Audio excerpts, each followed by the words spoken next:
दिल वालों से जो मेरा बहुत करीब का रिश्ता रहा है, बात यह है कि यहाँ पर तुम फांसी पर चढ़ा दिए जाओगे और वहाँ पर डॉक्टर डैंग जो है तुम्हारी मौत का जश्न मना रहा होगा। मैं कहता हूँ नहीं चाहिए वो मुझे दिल फेंक आशिक जो माशूक का हाथ थामते ही हथियार फेंक देते हैं। नहीं चाहिए, नहीं चाहिए।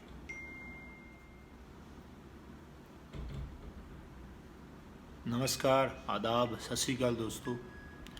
आज हम सबका दिन एक बहुत ही बुरी खबर के साथ शुरू हुआ। अदाकारी के शहंशाह यूसुफ साहब यानी कि दिलीप कुमार साहब हमारे बीच नहीं रहे। वो कलाकार जिनको देख देख कर बड़े बड़े कलाकारों ने एक्टिंग सीखी, गुरुओं के गुरु, उस्तादों के उस्ताद।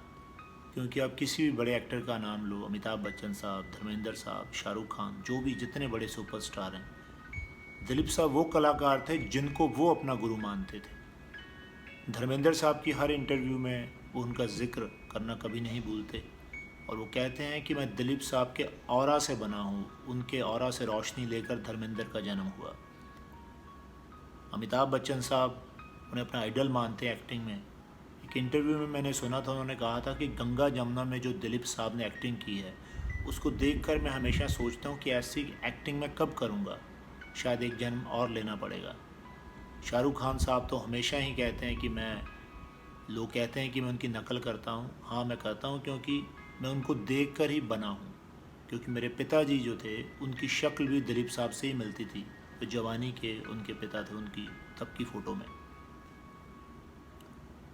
सो दिलीप साहब गुरुओं के गुरु इसीलिए हैं। हर बड़ा कलाकार उन्हें अपना आइडल मानता, वैसे नहीं मानता क्योंकि बहुत बड़े फनकार थे, बहुत बड़े कलाकार थे। शायद आज की जनरेशन उनके नाम से वाकिफ़ हो, उनके काम से शायद वाकिफ़ ना हो। मेरे फेवरेट एक कॉमेडियन है मोइन अख्तर, पाकिस्तान से, बड़े जेंटलमैन कॉमेडियन हैं, हंसा भी देते हैं, रुला भी देते हैं। आज के जितने भी स्टैंड अप कॉमेडियंस हैं जो करेक्टराइजेशंस करते हैं वो सब उन्हीं से सीखे हैं। और उर्दू का इतना बड़ा शब्दकोश जितना उनके पास था किसी के पास नहीं है। जब वो मंच पर बोलते थे तो समा रुक जाता था। एक इंटरव्यू में वहाँ के पत्रकार ने उनसे पूछा कि कोई ऐसा भी है पाकिस्तान में जिनके सामने आप झिझकते हो बोलने में, तो उन्होंने जवाब दिया था कि पाकिस्तान में नहीं है, पड़ोसी मुल्क भारत में है।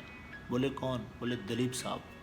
क्योंकि जब भी मैं उनसे मिलने जाता हूँ सोच समझ के बोलता हूँ, सोच समझ के जाता हूँ कि कुछ नया सीख कर आऊँगा और वो मेरी गलतियाँ पकड़ेंगे ही। इतने बड़े कलाकार थे दिलीप साहब। अदाकारी के साथ साथ उन्हें साहित्य की इतनी नॉलेज थी।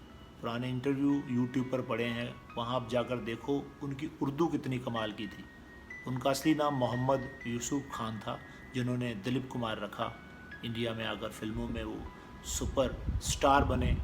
60 के दशक में तीन तिकड़ी थी, एक दिलीप साहब, राज कपूर और देवानंद। राज कपूर साहब डायरेक्शन में बहुत बड़े बने और देवानंद साहब का अपना अंदाज़ था जिसे कॉपी करते हैं लोग। लेकिन दिलीप साहब एक ऐसे एक्टर थे जिनकी एक्टिंग की कॉपी की लोगों ने।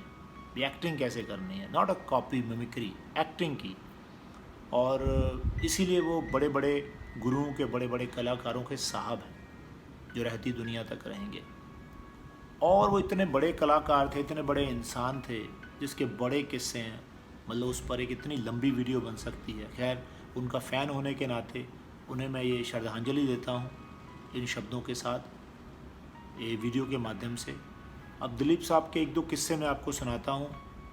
आजकल जैसे बड़े बड़े एक्टर पैसे के लिए कुछ भी ऐड कर देते हैं, चाहे वो खुद उस प्रोडक्ट को यूज़ करते ना हो। जैसे कुछ एक्टर जैसे अजय साहब अपने गुटखे की ऐड करते हैं पैसे के लिए, क्योंकि उन्हें पता है कि लोग इतने अवेयर हैं भी नहीं खाएंगे। लेकिन एक इखलाक जो कहीं ना कहीं कमी है आज, वो दिलीप साहब की मैं बात बताता हूँ। उनके पास उनके स्टारडम के दौर में एक प्रोडक्ट लेके कुछ लोग गए तो बोले कि आप ये बोल दो हमारे लिए इतना पैसा देंगे। तो उन्होंने कहा था कि मुझे लोग सुनते हैं, मुझे फॉलो करते हैं, घर में मेरा मूवी देखकर किरदार लेकर जाते हैं, तो मैं कुछ पैसों के लिए उतने बड़े कलाकार, जो मैं खुद को नहीं समझता, लोग समझते हैं, उसके साथ समझौता नहीं कर सकता, ये लोगों के साथ खिलवाड़ होगा, उनकी भावनाओं के साथ। सो मैं चंद पैसों के लिए चड्डी बनियान नहीं बेचूंगा। तो उन्होंने ये कहा था। उसके बाद आज तक उनका कोई ऐड नहीं आया, आप कभी देख लो।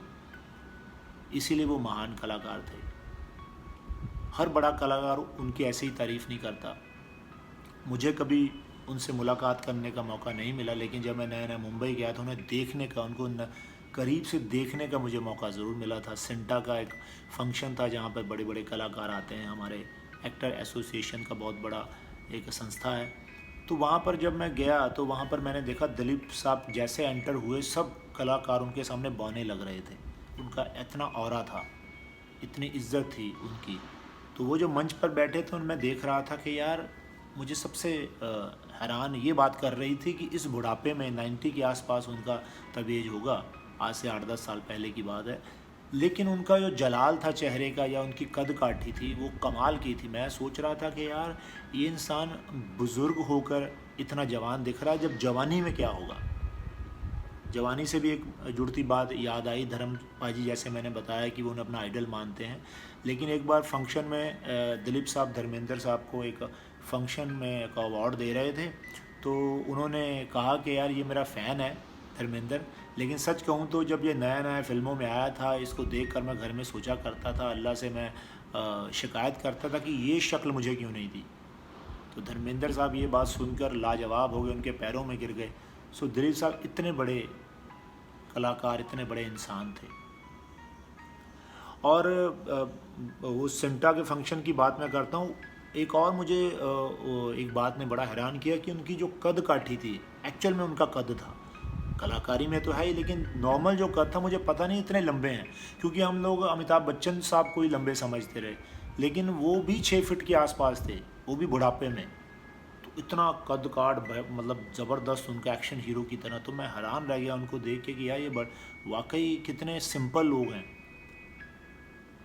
और जैसे मैंने बहुत सारे किस्से हैं आज कई कलाकारों ने शेयर किए, तो मेरी तकरीबन यही भावना थी उनके लिए। बहुत से थॉट्स चल रहे हैं, लेकिन आपके लिए मैंने, उनको प्यार करने वालों के लिए ये वीडियो बनाया है। तो दिलीप साहब, आप रहती दुनिया तक अमर हैं। जब तक दुनिया में रंगमंच रहेगा, अदाकारी रहेगी, अच्छे लोग रहेंगे, अच्छे कलाकार रहेंगे, आपका नाम लिया जाएगा, आप हमेशा दिलों में रहोगे। Thank you so much. आपकी आत्मा को भगवान शांति दे, और आपके पूरे परिवार को, और प्यार करने वाले परिवार को, जो भी दुनिया जहाँ में बसता है, सबके साथ मेरी सहानुभूति है।